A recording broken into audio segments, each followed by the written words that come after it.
Hi friends, आई मुजम्मिल है और standard 8 welcome back to my channel idea. Well, आज की इस वीडियो में हम लोग मैक्सिमा और मिनिमा के कंसेप्ट के बारे में जानेंगे। तो मैक्सिमा और मिनिमा डिफरेंशिएशन का एक पार्ट होता है, तो उसके बारे में आज हम लोग समझ लेंगे, है ना। तो चलिए शुरू करते हैं। तो ये जो मैक्सिमा और मिनिमा होता है, सबसे पहले हम लोग ये समझ लेंगे कि ये होता क्या है और इसे निकाला कैसे जाता है ना। Maxima and minima. तो मैक्सिमा मिनिमा समझाने के लिए मैंने ये मैंने एक एक्स एक्सिस ले लिया, हमने यहाँ पे एक वाई एक्सिस ले लिया। अब यहाँ पे क्या करता हूँ, यहाँ पे मैं एक पाथ, एक कर्व्ड पाथ में ड्रॉ करता हूँ, मतलब मैं कर्व्ड स्लोप यहाँ से कुछ ऐसे करके ड्रॉ कर देता हूँ। मैंने कर दिया है ना। मैं यहाँ पे जो ये जो हाईएस्ट पॉइंट है हाई की है ना, मैं यहाँ पे x1 मान लेता हूँ। x1 पे ये ग्राफ जाके कहाँ, ये जो स्लोप है ये अपने हाईएस्ट पॉइंट पे जाके पहुँच गया है ना। अब मैं इसे यहाँ पे x2 मान लेता हूँ। x2 पे कहाँ गया, अपने लोएस्ट पॉइंट में चला गया है ना। मैंने यहाँ पे x1 मान लिया, यहाँ पे मैंने x2 मान लिया। अब मैं आप लोग से पूछना चाहता हूँ कि ये जो आपने पूरा जो ग्राफ देखिए, जो स्लोप आप लोग देख रहे हैं, कहाँ पे इस स्लोप की वैल्यू 0, मतलब कहाँ पे ये स्लोप चेंज नहीं हो रहा, मतलब कहाँ पे ये स्लोप इक्विलिब्रियम में होगा। तो आप लोग कहिएगा कि यहाँ पे तो होगा नहीं, यहाँ पर भी नहीं होगा कि स्लोप कंटिन्यूसली यहाँ से चेंज हो रहा है। स्लोप की वैल्यू यहाँ पे 0 होगी, हाईएस्ट पॉइंट पे 0, है ना। आप लोग इस तरह समझ सकते हैं। स्लोप की वैल्यू निकालने के लिए मैं यहाँ पे एक टेंजेंट ड्रॉ कर सकता हूँ। तो यहाँ पे टेंजेंट कुछ इस तरह से ड्रॉ होगा, और ये जो टेंजेंट है ये एक्स एक्सिस से कितना एंगल बना रहा है, मतलब टेंजेंट है ना। मैं यहाँ पे टेंजेंट ड्रॉ कर सकता हूँ, मतलब यहाँ पे मैं tan थीटा ड्रॉ कर सकता हूँ, है ना। और ये और स्लोप की वैल्यू निकालने के लिए स्लोप बराबर किसको होता है, tan थीटा का होता है। मैंने आप लोगों को बता दिया है ना। तो tan थीटा की वैल्यू होगी वही स्लोप की वैल्यू होगी। तो हम यहाँ पे tan थीटा की वैल्यू इतनी निकाल सकते हैं। यहाँ पे थीटा कितना बन रहा है, मतलब यहाँ पे tan थीटा, ये जो टेंजेंट है वो एक्स एक्सिस से 0 डिग्री बना रहा है ना। तो tan थीटा मतलब थीटा कितना है यहाँ पे 0 डिग्री, तो tan 0 डिग्री, tan 0 कितना होता है, 0 होता है। तो यहाँ पे जो स्लोप की वैल्यू है वो 0 है, मतलब यहाँ पे स्लोप की वैल्यू बिल्कुल ही चेंज नहीं, मतलब वो 0 है ना। तो tan थीटा बराबर होता है स्लोप के, जो कि 0 है, बराबर होता है स्लोप के। और स्लोप किसके बराबर होता है, dy अपॉन dx के। तो यहाँ पर अगर dy अपॉन dx है ना, rate of change of y with respect to x, वो कितना है, यहाँ पे जो dy अपॉन dx है वो 0 है। और इसी पॉइंट को हम लोग क्या बोलते हैं, point of maxima. Point of maxima कहते हैं इसी पॉइंट को। आप इस तरह से याद कर सकते हैं, x1 पे y की मतलब कि ये ग्राफ कहाँ पे, हाईएस्ट पॉइंट पे है ना। मान लीजिए ये ऐसे कुछ ऐसा कर्व पाथ पे है ना, हाईएस्ट पॉइंट पाथ पे है ना, तो इसे मैक्सिमम मान लिया। और जब ये लोवेस्ट पे होगा है ना, मान लीजिए जब पानी भरता हुआ होगा, मान लीजिए ये क्या पानी भरता है, मान लीजिए कोई जगह कुछ भी है ना, पानी भरता, इस तरह से आप लोग इसे याद कर सकते हैं। जब भी पानी भरता हुआ होगा तो इसका ये वाला पॉइंट क्या होगा, मिनिमा, पॉइंट ऑफ मिनिमा होगा। और जब पानी गिरता हुआ होगा इस तरह से, तो इसका ये वाला पॉइंट क्या होगा, पॉइंट ऑफ मैक्सिमा। इस तरह से याद कर सकते हैं ना। x1 पे इसकी वैल्यू कितनी है, मैक्सिमम है ना, मैक्सिमम है स्लोप की वैल्यू x1, और x2 पे कितनी है, मिनिमम है ना। तो इसे हम लोग पॉइंट ऑफ मैक्सिमा कह दिए, इसे पॉइंट ऑफ मिनिमा कहेंगे, पॉइंट ऑफ मिनिमा। तो अब आप लोग यहाँ पे देख रहे होंगे कि यहाँ पे टेंजेंट ड्रॉ किए तो उसकी वैल्यू 0 है, स्लोप की वैल्यू 0 है। तो मैं इधर की भी वैल्यू निकालना चाहता हूँ, मैं इधर पे मैं आपसे पूछता हूँ कि इधर इस कहाँ पे जो स्लोप की वैल्यू 0 होगी, तो ऑब्वियस सी बात है इधर होगी। इधर मैंने टेंजेंट ड्रॉ किया, ये फिर से एक्स एक्सिस से कितना एंगल बना है, 0 एंगल बना है ना। तो tan 0 कितना होगा, 0 होगा, क्योंकि स्लोप के बराबर है, और स्लोप बराबर होता है dy अपॉन dx के। तो यहाँ पे dy अपॉन dx भी कितना होगा, 0 होगा। तो हमें यहाँ पे एक चीज़ पता चलने को मिली कि पॉइंट ऑफ मैक्सिमा पे भी जब हम लोग dy अपॉन ds निकालेंगे तो 0 होगा, और पॉइंट ऑफ मिनिमा पे भी जब हम लोग dy अपॉन ds निकालेंगे तो वो 0 होगा। तो हम लोग कैसे पता लगाएं कि मान लीजिए अगर हमें कोई इक्वेशन दिया हुआ है ना, हमने वहाँ पे dy अपॉन ds निकाल लिया, और क्योंकि dy अपॉन ds की वैल्यू यहाँ पर भी 0 होती है, यहाँ पर भी 0 होती है, तो अब हम ये कैसे पता लगाए कौन सा पॉइंट ऑफ मिनिमा है और कौन सा पॉइंट ऑफ मैक्सिमा है। ये पता लगाने के लिए कि कौन सा पॉइंट ऑफ मिनिमा है, कौन सा पॉइंट ऑफ मैक्सिमा है, हमें डबल डिफरेंशिएशन करना पड़ता है।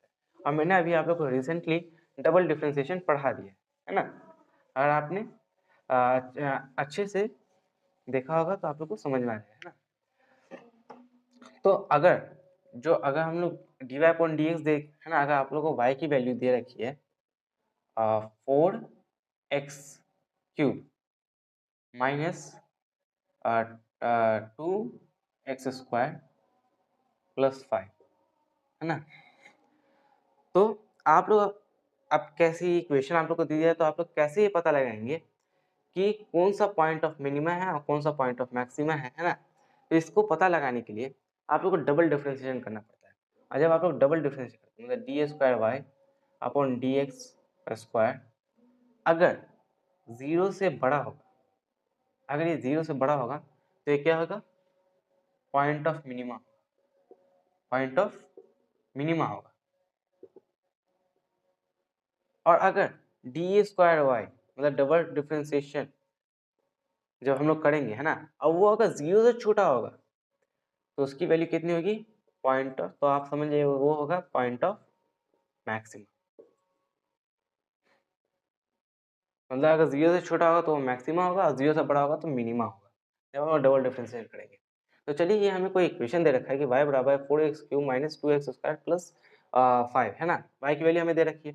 अब हमें इससे निकालना है कि ये पॉइंट ऑफ मिनिमा और पॉइंट ऑफ मैक्सिमा निकालना है, तो हम इसे सिंपली डबल डिफरेंशिएशन कर देंगे। और जब हम लोग इसको डबल डिफरेंशिएट कर देंगे इसकी वैल्यू अगर 0 से ज़्यादा आ गई तो पॉइंट ऑफ मिनिमा हो गया, और अगर इसकी वैल्यू 0 से कम हो गई तो ये पॉइंट ऑफ मैक्सिमा हो गया। तो चलिए सबसे पहले हम लोग इसका डबल डिफरेंशिएशन करते हैं ना। तो आप लोग ये समझ चुके होंगे कि पॉइंट ऑफ मिनिमा क्या होता है, पॉइंट ऑफ मैक्सिमा क्या होता है। और पॉइंट ऑफ मैक्सिमा पे dy अपॉन dx कितना होता है, 0 होता है, और पॉइंट ऑफ मिनिमा पे dy अपॉन dx 0 होता है। ये आप लोग को याद रखनी है, ये सबको नोट कर लीजिए क्योंकि आप लोग काम आएगा। ये हमेशा याद रखना है कि point of maxima point of minima दोनों पे dy अपॉन dx 0 होता है। और जब डबल डिफरेंशिएशन करते हैं है ना, जब dy अपॉन ds का फिर से डिफरेंशिएट करते हैं, अगर उसकी वैल्यू अगर 0 से ज़्यादा आ गई तब वो पॉइंट ऑफ मिनिमा कंसिडर होगा। और अगर dy अपॉन ds का डिफरेंशिएशन करते हैं मगर उसकी वैल्यू अगर 0 से कम आ गई तो पॉइंट ऑफ मैक्सिमा होगा। इतना आप लोग को याद होना चाहिए। तो मान लीजिए अगर मुझे y की वैल्यू इतनी दे रखी है, मुझे कहा गया है कि आप पता लगाइए कि पॉइंट ऑफ मिनिमा पे है कि पॉइंट ऑफ मैक्सिमा पे है, तो हम लोग कैसे पता लगाएंगे है ना। सबसे पहले हम लोग इसका डबल डिफरेंशिएट कर देंगे है ना। तो चलिए सबसे पहले हम लोग इसको एक बार डिफरेंशिएट कर देते हैं। dy अपॉन dx मतलब y को हमने डिफरेंशिएट किया, y की वैल्यू कितनी है 4x क्यूब, तो 4x क्यूब का डिफरेंशिएशन कितना हो जाएगा, y की वैल्यू कितनी है 4x cube minus 2x square plus 5, तो 4x क्यूब का डिफरेंशिएशन हो जाएगा और 12x square minus 2x square के अंदर डिफरेंशिएशन होता है 4x, और 5 तो कांस्टेंट है, कांस्टेंट का डिफरेंशिएशन हमेशा 0 होता है। तो इधर से dy अपॉन dx की वैल्यू निकल गई। अब हम लोग इधर से डबल डिफरेंशिएशन कर लेते हैं ना। मगर डबल डिफरेंशिएशन करने से पहले यहाँ पे एक बात ध्यान रख लीजिए कि हम लोग यहाँ पे x की वैल्यू निकाल लेते हैं। x की वैल्यू निकालना ज़रूरी है कि किस पॉइंट पे है ना, वो पॉइंट ऑफ मिनिमा है या फिर पॉइंट ऑफ मैक्सिमा है। मतलब कि x की वैल्यू हम निकालेंगे तो हमें पता चल जाएगा कि x की इस वैल्यू पे, मान लीजिए x की वैल्यू 2 निकलती है तो हमें पता चल जाएगा कि x की वैल्यू 2 पे पॉइंट ऑफ मिनिमा है कि पॉइंट ऑफ मैक्सिमा है। तो चलिए हम लोग x की वैल्यू निकाल लेते हैं। 12x स्क्वायर माइनस 4x है ना, ये 0 से हट गया, बराबर dy अपॉन ds कितना होता है, चाहे वो पॉइंट ऑफ मिनिमा या point of maxima, dy upon ds हमेशा ही 0 के बराबर होता है। तो dy अपॉन ds यहाँ पे कितना होगा, 0 के बराबर। मैंने आप लोग को पहले ही बता रखा है, इसलिए मैंने कहा था कि ये चीज़ को अच्छे से दिमाग में बैठा लीजिए। तो 12x स्क्वायर हो जाएगा 4x के बराबर, ये x से x कट जाएगा है ना, इधर कितना बचा 12x बराबर कितना हो गया 4 के, तो x बराबर हो गया 4/12 के, तो x बराबर हो गया 1/3 के है ना। 1/3 वो पॉइंट है यहाँ पे वो मैक्सिमा या तो मिनिमा होगा। अब हम लोग ये निकाल लेते हैं क्या कि ये मैक्सिमा है कि मिनिमा है। तो मैक्सिमा और मिनिमा निकालने के लिए हमें क्या करना पड़ता है, डबल डिफरेंशिएशन। तो x की वैल्यू तो हमारी आएगी 1/3, ये बात को ध्यान में रखते हुए चलिए x बाद में काम आएगी, x की वैल्यू हो गया 1/3 है ना। तो चलिए हम लोग इसे डबल डिफरेंशिएशन कर देते हैं, डी स्क्वायर वाई है ना अपॉन डी एक्स का स्क्वायर। अब हमने इसको डिफरेंशिएट कर दिया है ना, इस स्लोप को डिफरेंशिएट कर दिया, तो इसका डिफरेंशिएशन कितना हो जाएगा, तो इसका 12x स्क्वायर का हो जाएगा 24x माइनस 4 है ना, 24x माइनस 4 हो गया। अब हमने ये डबल डिफरेंशिएट कर दिया। अब ये जो 24x माइनस 4 की वैल्यू अगर 0 से बड़ी हो गई तो ये कितना हो जाएगा, मिनिमा हो जाएगा, और अगर 0 से छोटी हो गई तो मैक्सिमम हो जाएगा। तो हम इसकी वैल्यू पता कैसे लगाए कि 0 से बड़ी या छोटी, क्योंकि ये x पे डिपेंड कर रहा है। तो अगर हमें x की वैल्यू मिल जाए तो हम लोग इसको इजीली सॉल्व कर सकते हैं। फिर जो वैल्यू आएगी हम उसे पता लगा सकते हैं कि वो मैक्सिमा है या फिर मिनिमा है ना। अगर x की वैल्यू कुछ भी हो सकती है ना, तो हमने यहाँ पे पहले ही निकाल लिया था, x की वैल्यू कितनी है, 1/3 है। तो ये 1/3 पे मैक्सिमा ये मिनिमा होगा, है ना। तो 1/3 का अगर मैं यहाँ पे यहाँ पे मैं पुट कर देता हूँ तो हमारी वैल्यू निकल जाएगी ds² की। जब हमारी वैल्यू निकल जाएगी तो हम इसे इजीली आइडेंटिफाई कर सकते हैं कि वो 0 से बड़ा है या 0 से छोटा है। तो चलिए x की वैल्यू हम रख देते हैं ना, हो जाएगा 24 इंटू 1/3 माइनस 4, है ना। ये 3 से ये कट गया, ये 8 हो गया। तो 8 माइनस 4 कितना होता है, 4 होता है। अब 4 0 से बड़ा है, और क्योंकि ये 0 से बड़ा है तो ये पॉइंट ऑफ मिनिमा होगा। ये कितना होगा, पॉइंट ऑफ, ये 4² 0, तो ये 4² 0 से बड़ा है तो ये पॉइंट ऑफ मिनिमा होगा। हमने ये पता लगा लिया कि ये पॉइंट ऑफ मैक्सिमा है या मिनिमा है डबल डिफरेंशिएशन की हेल्प से। तो मैं आशा करता हूँ कि आप लोग को ये अच्छी तरीके से समझ में आ गया होगा कि आखिर डबल डिफरेंशिएशन भी क्या होता है ना, मैक्सिमा और मिनिमा क्या होता है, इसका कंसेप्ट आप लोग को अच्छे से समझ में आ गया होगा।